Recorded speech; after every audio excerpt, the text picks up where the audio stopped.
Hello friends. तो आज हम देखेंगे चैप्टर 11 लोक व्यवस्था और प्रशांति बनाए रखना, maintenance of public order and tranquility. तो इसमें सबसे पहले विधि विरुद्ध जमाव, अनलॉफुल असेंबली।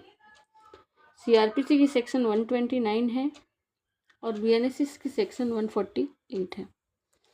सिविल बल के प्रयोग के द्वारा जमाव को तितर बितर करना, dispersal of assembly by use of civil force. तो जब कोई कार्यपालक मजिस्ट्रेट या पुलिस थाने का भार साधक अधिकारी या भार साधक अधिकारी की अनुपस्थिति में उप निरीक्षक की पंक्ति से अनिम्न पंक्ति का कोई पुलिस अधिकारी, अथॉरिटी कार्यपालक magistrate, SHO and SI level का कोई अधिकारी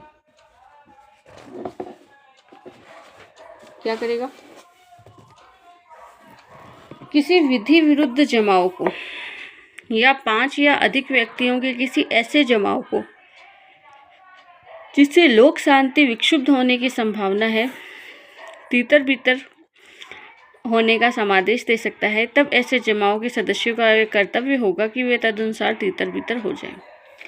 5 या 5 से अधिक व्यक्तियों का ऐसा जमाव जिससे ऐसी आशंका है कि ये लोक शांति को विक्षुब्ध करेंगे, उन्हें आदेश दिया जाता है कि आप अलग हो जाएं, तब ऐसे जमाव के सदस्यों का यह कर्तव्य होगा कि वे तदनुसार तितर बितर हो जाए। विधि विरुद्ध जमाव हम बीएनएस में पढ़ेंगे, आईपीसी में हमने पढ़ रखा है विधि विरुद्ध जमाव क्या होता है। इसका क्लोज सेकंड कह रहा है कि यदि ऐसा समादेश दिए जाने पर ऐसा कोई जमाव जो है वो तितर बितर नहीं होता, या यदि ऐसे समाविष्ट हुए बिना वह इस प्रकार से आचरण करता है कि जिससे उसका तितर बितर नहीं होना दर्शित होता है, तो धारा 1 में निर्दिष्ट कोई भी कार्यपालक मजिस्ट्रेट पुलिस अधिकारी उस जमाव बल को तितर बितर करने के लिए कार्यवाही कर सकता है। किसी पुरुष से जो सशस्त्र बल का सदस्य नहीं है, उससे इस नाते कार्य नहीं कर रहा है, ऐसे जमाव के तितर बितर करने के प्रयोजन से उससे सहायता ले सकता है। यदि आवश्यक हो तो उन व्यक्तियों को जो उसमें सम्मिलित हैं इसको गिरफ्तार करने, परिरुद्ध करने के लिए, ताकि उन्हें विधि अनुसार दंडित किया जा सके, सहायता की उपेक्षा कर सकता है। इसके इंग्लिश में पढ़ते हैं, इसमें ओनली पुरुष दे रखा है। जस्ट ए सेकेंड, क्लियर करते हैं इसको कि क्या कहना चाह रहे हैं। क्लोज तो समझ में आ गया होगा। क्लोज तो ये कह रहा है कि अगर उन्हें कार्यपालक मजिस्ट्रेट को या पुलिस अधिकारी को किसी जमाव को तितर बितर की कोई ऐसा जमाव है जिसे कि तितर बितर करना है, जिसे कि साइड करना है, उसके लिए अगर उसे किसी पब्लिक पर्सन की आवश्यकता होती है तो उसकी सहायता ली जा सकती है ऐसा करने के लिए। Being command, such assembly does not despair of it without being command itself, such a manner to determine not despair. Executive magistrate, police officer referred to in subsection 1 may proceed the disperse such assembly by force may require assistance of any person है। any person लिखा हुआ है तो पुरुष शब्द नहीं आएगा। Person व्यक्ति के अंतर्गत स्त्री और पुरुष दोनों आते हैं। तो any person not being an officer, ऐसा कोई आदमी, ऐसा कोई पर्सन जो कि पुलिस ऑफिसर नहीं हो और उससे सहायता मांगी जा सकती है। एनी पर्सन किया हुआ है तो पर्सन के अंतर्गत ये दोनों आएंगे, स्त्री और पुरुष। जस्ट अ सेकेंड, एक बार देख लेते हैं बीएनएसएस के सेक्शन में।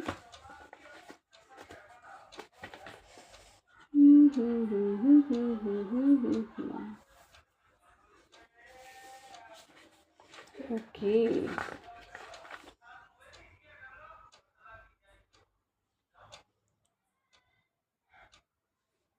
बीएनएस में दे नहीं रखी है क्या डेफिनेशन?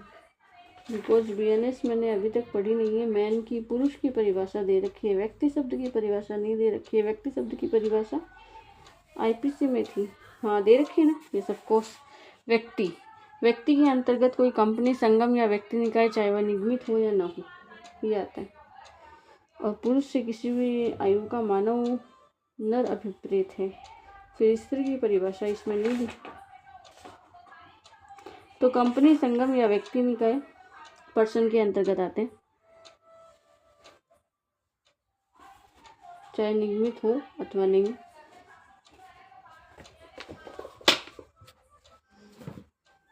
नेक्स्ट आगे देखते हैं क्या कहना चाह रहा है। सेक्शन 149 CRPC सेक्शन 130, जमाव को तीतर बीतर करना। यूज ऑफ आर्म फोर्स का प्रयोग करके ऐसे जमाव को तीतर बीतर करना। धारा 148 की उपधारा 1 में निर्दिष्ट यदि कोई जमाव तीतर बीतर नहीं किया जाता है और यदि लोक सुरक्षा के लिए ऐसा किया जाना आवश्यक है तो जिला मजिस्ट्रेट या उसके द्वारा प्राधिकृत कोई कार्य मजिस्ट्रेट जो कि उपस्थित हो सशस्त्र बल के द्वारा उसे तीतर बीतर करवा सकता है। आर्म फोर्स को बुलवा सकता है, आर्म फोर्स की मदद से उसे तीतर बीतर करवा सकता है, उसे साइड में करवा सकता है। कौन कर सकता है? जिला मजिस्ट्रेट या फिर कोई अन्य कार्यपालक मजिस्ट्रेट जिसे कि जिला मजिस्ट्रेट प्राधिकृत करे।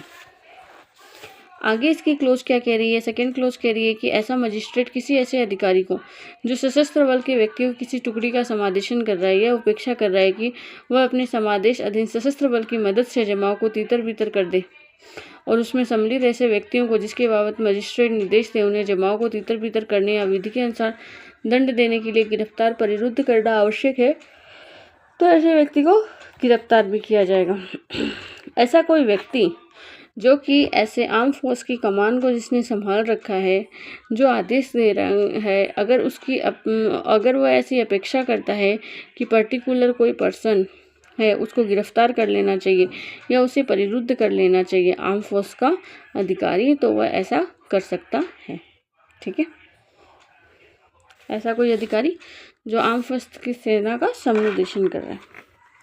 आगे इसका क्लोज थर्ड क्या कह रहा है कि सशस्त्र बल का प्रत्येक अधिकारी ऐसी अध्यपेक्षा का पालन ऐसी रीति से करेगा जैसा वह ठीक समझे, किंतु ऐसा करने में केवल इतने ही बल का प्रयोग किया जाएगा जो शरीर और संपत्ति को इतनी ही हानि पहुंचाएगा जितनी उस जमाव को तीतर बीतर करने के लिए आवश्यक है। आर्म फोर्स का सदस्य जो है, आर्म फोर्स ऐसे जमाव को डिस्पोज करने के लिए उतने ही बल का प्रयोग करेगा जितना कि बल ऐसे जमाव को तीतर बीतर करने के लिए या ऐसे व्यक्तियों को गिरफ्तार करने के लिए आवश्यक है। इतनी ही हानि पहुंचाई जाएगी, चाहे उनके शरीर की हो चाहे उन संपत्ति की हो।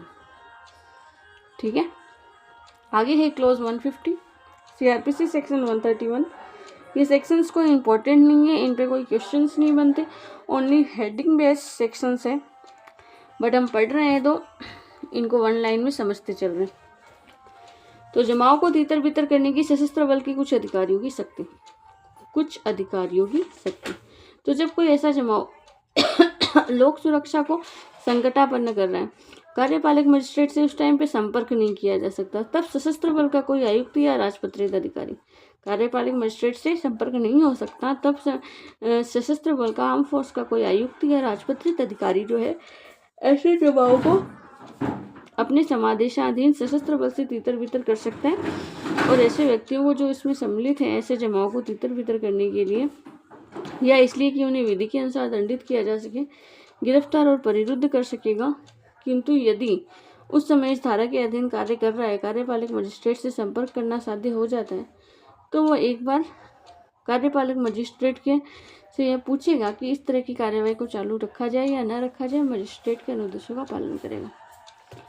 तो वन लाइन में ये सेक्शन क्या कहना चाह रही है? ये सेक्शन कहना चाह रही है कि अगर कार्यपालक मजिस्ट्रेट से संपर्क नहीं हो पा रहा तो सशस्त्र बल का कोई आयुक्त या फिर राजपत्रित अधिकारी क्या कर सकता है? ऐसे व्यक्ति जो कि विधि विरुद्ध जमाव को क्रिएट कर रहे हैं, विधि विरुद्ध जमाव कारित कर रहे हैं, उनको या तो गिरफ्तार कर सकता है या परिरोध कर सकता है उनका। ठीक है, और अगर उसका संपर्क कार्यपालक मजिस्ट्रेट से होना संभव हो जाता है तो कार्यपालक मजिस्ट्रेट को वह बताएगा, उसके दिए गए अनुदेशों के अनुसार कार्य करेगा कि इस तरह की कार्यवाही जो वह कर रहा है उसे वह चालू रखे अथवा नहीं रखे। ये थी अपनी सेक्शन 150। सेक्शन 151 CRPC सेक्शन 132 धारा 148, 149 और 150 के अधीन किए गए कार्य के लिए अभियोजन से संरक्षण। अब ऐसे जो कार्य किए जा रहे हैं उनमें किनको अभियोजित नहीं किया जा सकता, किनको अभियोजन से संरक्षण है? Protection against prosecutions for acts done under 148, 149 section 150। किसी कार्य के लिए जो धारा 148, 149, 150 में किया जा रहा है, किसी व्यक्ति के विरुद्ध कोई भी अभियोजन, ठीक है, किसी व्यक्ति के विरुद्ध कोई भी अभियोजन जो है, प्रोसिक्यूशंस जो है, वो किसी दंड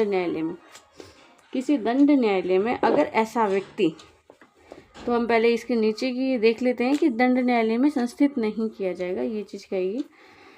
तो ये धारा ये चीज़ कहनी चाहिए कि जहाँ की ऐसा कोई व्यक्ति सशस्त्र बल का कोई अधिकारी या सदस्य है, तो केंद्र सरकार के विरुद्ध, भाई कई बार कंप्लेन हो जाती है ना कि भाई क्या नहीं, ये आर्म फोर्स ने जानबूझकर हम पर गोलियां चला दी, यहाँ ऐसा कुछ हो ही नहीं रहा था। तब ये है कि सशस्त्र बल के किसी सदस्य के विरुद्ध कोई कार्यवाही करनी है तो सेंट्रल गवर्नमेंट की मंजूरी लेनी होगी, सैंक्शन लेनी होगी। और अगर कोई अन्य मामला है तो उसमें राज्य सरकार की मंजूरी लेनी होगी, उसके बिना नहीं किया जाएगा किसी व्यक्ति के विरुद्ध कोई भी अभियोजन किसी भी दंड न्यायालय में।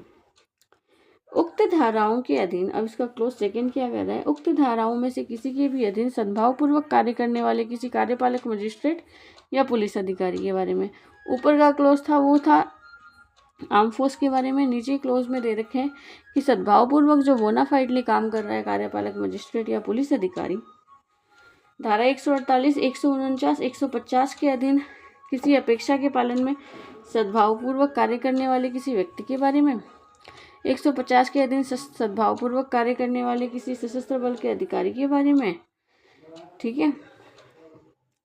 148 में उन्होंने सहायता मांगी थी ना किसी व्यक्ति से, और